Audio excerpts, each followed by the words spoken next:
Have you ever wondered how your sales performance compares against your competitors and peers? The B2B Sales Benchmark Report provides the definitive guide to what success looks like in 2021. See how you compare in terms of win rate, sales cycle, average deal value, relationships, and engagement. You can see the results and get the full report at ebsta.com/B2B-sales-benchmarks.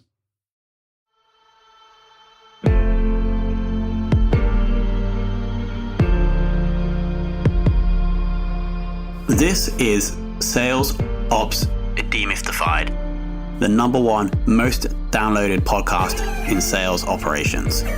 We invite the brightest minds in sales operations onto the show to deconstruct the why, what, and how behind rep productivity, forecasting, metrics, and all things revenue. This podcast is brought to you by Ebsta, the leading customer engagement platform for Salesforce.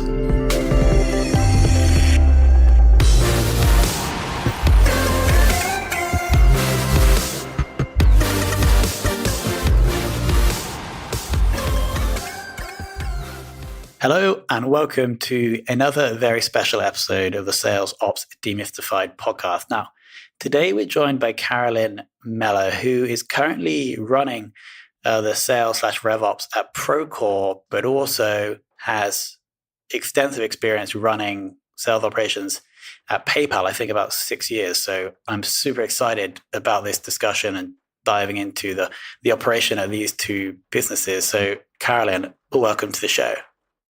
Thank you so much. I'm so happy to be here. So let's kick things off and understand how you got into sales ops, because I've obviously been through your previous history. It seems like PayPal was the first time where you jumped into sales ops. Am I correct there? Well, I think actually, I feel like I've been doing sales ops forever. I'm not going to give my age away, but my first job was actually at a group of car dealerships. And at that time, we were basically putting in systems to automate everything from commissions to deal process to the P&L. And so a lot of even my first job a long, long time ago, before probably sales ops was a thing, was actually in sales ops. We just called it more of an IT job. And then I went into product actually at PayPal. I ran a few organizations in support for our customers, and then came back to the business. And that's when I took over a sales operations role, eventually globalized it. And then actually at the end of my time at PayPal, also had sales for inside sales as part of my charter. Yeah, it kind of sounds like the car dealerships and the product work, almost like part of what you're doing, it seems like was sales ops, and then it just formalized itself when you move back into the business. Would you agree? Yeah, I do. I actually think, when you think about the timeline of the sales ops as a function, I think it was across many different parts of business for a long time. And now it's really a formal, structured job. And so I think, when I think about who makes great sales operators, I often think about people who have been in any kind of business operation function, anybody who's been in like a tech function often, and then also people who come from customer facing roles, people who have been in sales or CS or marketing and really love the making things better and putting processes in place to make the company run better. They all are great in sales ops. So I agree with you. It's more of a formalization of all of those things. Well, interesting question. Why do you think that in the last 10 or so years, it has been formalized?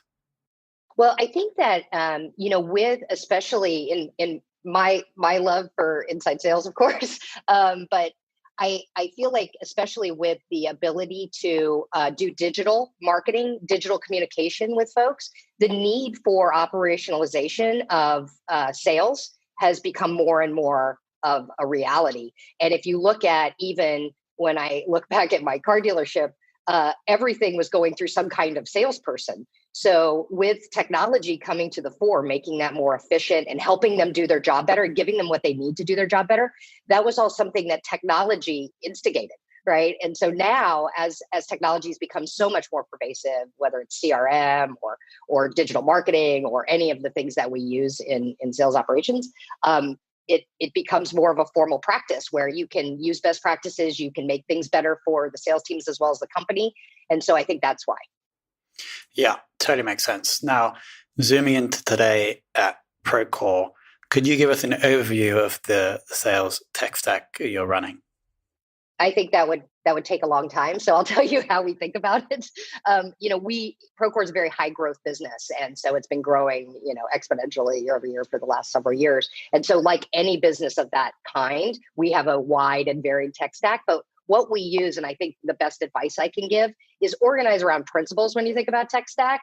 And so we partner with solutions that solve business need, but we also look at how can we make that the same across the entire revenue organization. So how do we not have marketing using one set of tools for the top of the funnel and having sales using another set of tools for pipeline, et cetera? So we really try to look across, and at PayPal, same thing, try to look across what we could do across the revenue motion. And then also, how do we spend our money in the best way possible? How do we look at scale and make sure we're investing in systems and technology that scale with us? And I really think that's super important. So again, the maturity continuum of business, we move so fast, regardless of where you are in the tech business. And we need solutions that iterate with us. And so monoliths are harder to deal with when you're changing for your customers' needs. And so we look for those platforms that can do that with us. Okay, so both consistent across the revenue organization, but then also will scale as you guys scale. That's the two. That's right. The two concepts. Great, amazing. Now, looking into the last few months, I assume you guys have gone more remote. What have the challenges been with that? Yeah, so actually, we've and I'm sure this is true for a lot of companies. Our teams have really done amazingly from a remote perspective. We, of course, as an industry in construction, a lot has changed with things being shut down and then opened up. And so our customers are really dealing with a lot of change. And so one of the things that was really present to us as we went remote was lead with empathy for our customers because they are going through a lot. And so, it wasn't a change for us, but it was a declaration of us to really lead with empathy. And then, over the past few months, I think we as a company have really looked at long-term what we're going to do at Procore. And we've gotten really clear on our strategy. And then we've also looked at our processes with a microscope to make sure that we can scale. And this gives us the time to know that we have to do that across the board. We're going to be more remote friendly in general. And so how do we really set not only our employees up for scale and for remote, but also how do we serve our customers in the best way possible there? So that may be changes to how we use technology, but it also has to be how we scale that for our next 3 years. And then the only thing I would say about remote is that you have to communicate more. We have done weekly all company updates with our CEO. We are trying to make sure that people know what's going on and they are very aware of what's happening in the business with our customers. We do macroeconomic conversations. And then also it is real to have video conferencing fatigue. I'm not going to put that on one brand or another, but there's a realness there. And so what we've done in our organization is we've actually blocked out time for our operators to make sure that they have time to actually sit down and plan and work on things rather than just having meeting after meeting after meeting after meeting. And so that's worked really well. We've blocked out half a day that you can just work on projects and have some quiet time so that you're not just in one meeting after another on video. Got it. And so you mentioned that the organization is prepping to be more remote going forward. So I'm assuming that some of these changes that you're making are going to persist indefinitely. Yep. Yeah. So we are actually going to be more remote friendly. So we have campuses all over the United States and we have campuses globally.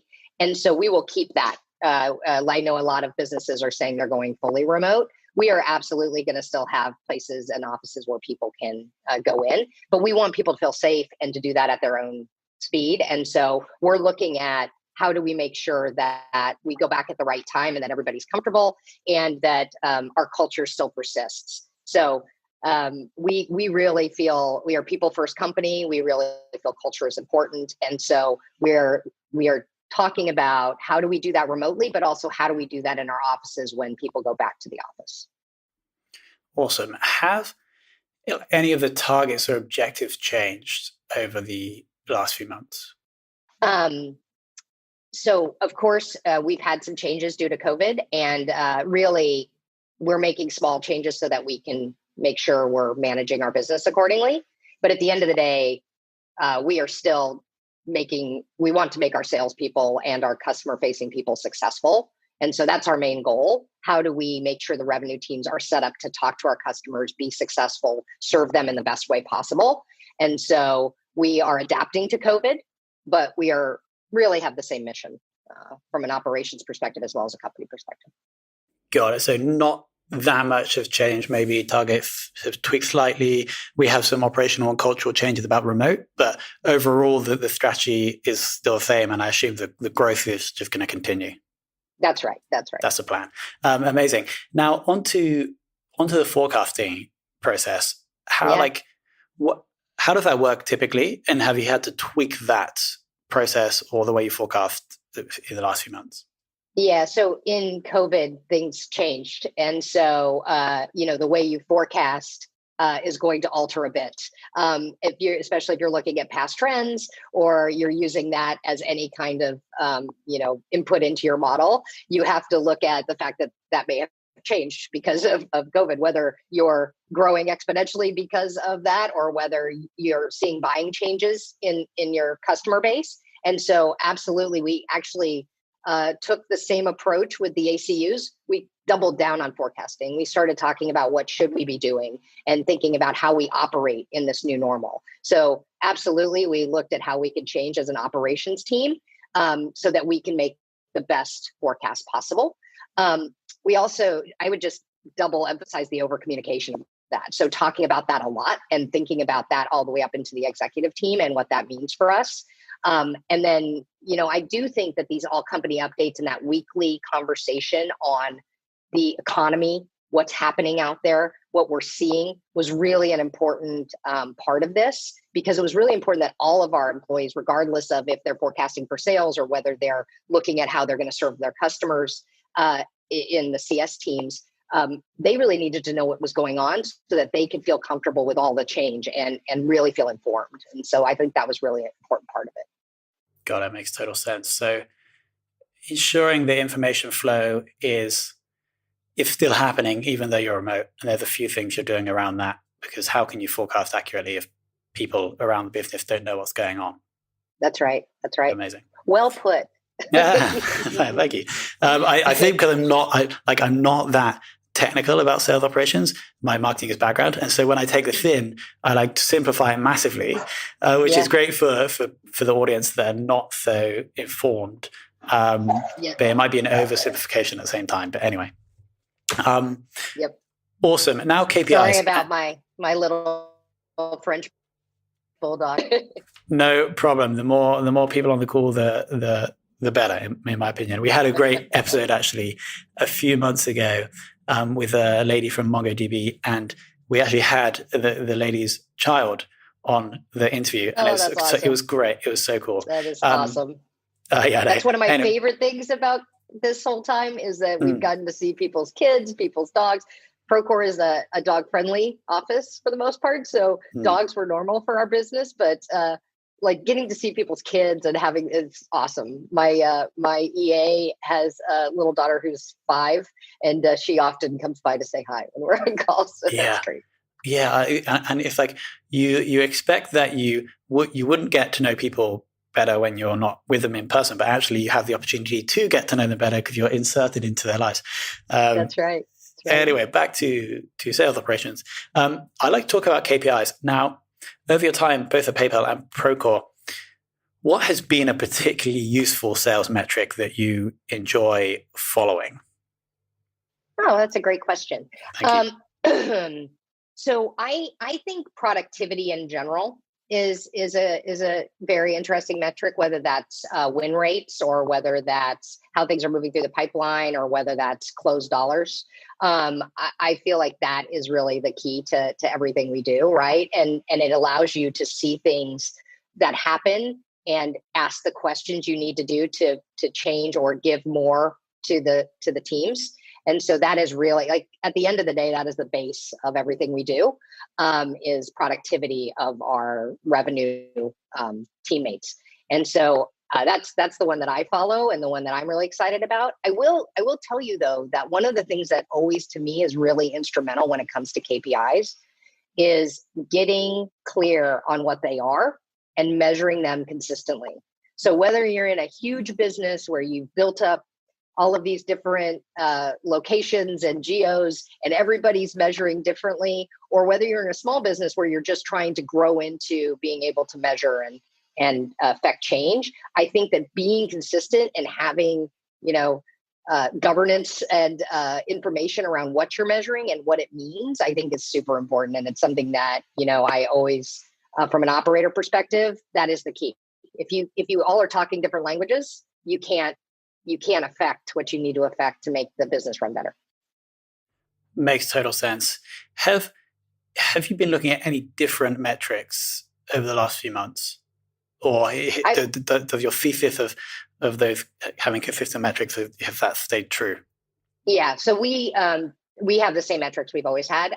We are an OKR company at Procore, so our OKRs have changed. We change them regularly. And so our OKRs have changed, but the things that we are trying to impact are not changing. So we are now, focusing on the things we need to focus on. And that's why OKRs are great. You can still affect the same things and you can change your focus on how you're affecting them. Yeah, I was actually reading a book about OKRs last night, and so the objective may remain the same, but the way you get there, you can tweak based on reality. And so I assume that's right. What's happened with you guys. Cool. Awesome. That's right. Amazing. So this brings us to the two final very important questions. And the first one is, who has taught you the most / been the most inspirational in your sales ops career? I go back to what I said earlier, which is my first boss, who owned 5 or 6 car dealerships, was so instrumental in my career. He didn't understand technology, and he let me have that as my, I was empowered to make those decisions for him. But what he taught me was, after I got it, the first time I ever automated his P&L, that was amazing, right? And he would then sit down with me and talk about what he was looking at on that P&L and what that meant to him and why that was important to him, making money and us making money and us being a great company.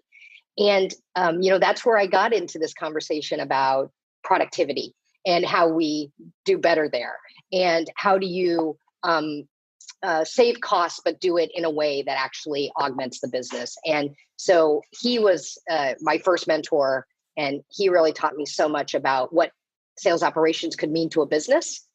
And also he just taught me about business. And that was amazing. Yeah, should we give just his first name, but should we give him a little shout out? I can. His name, he's no longer with us, but his name was Jim Arp, and he was a great guy. Awesome. And then the final question is, who is somebody within sales ops that you would love to take for lunch? Well, I'm going to say that because of the situation we're in, that I would say my team, because I miss so much. I was just thinking about this today. The last time we got to sit down as a team was in February at our revenue summit. And we sat down as a team, and, when you get a bunch of folks who are revenue operations together, you have so many great conversations, and it led to so many things that we're still working on. And it's just been really present to me during COVID that technology is amazing, and I love technology, but the fact of the matter is that being close to people and actually sitting down to a meal with them is so impactful, and I can't wait to get back to it. Amazing. I think that's a very good answer during this time is let's take the team for lunch. Because it's been a hard few months. Amazing. I think that was a very, I just love that you guys are pushing forward. You're tweaking slight things, but the core strategy remains the same, and you're pushing forward, still focused on growth. It's just a nice story to tell, and it seems like you particularly a very confident and know the road that you're on, or that's the sense I get from this interview anyway. So I think that's going to be hopefully interesting and inspiring for the rest of the sales and RevOps people listening. So Carolyn, thank you so much for jumping on. Of course. And thank you for doing this. It's awesome.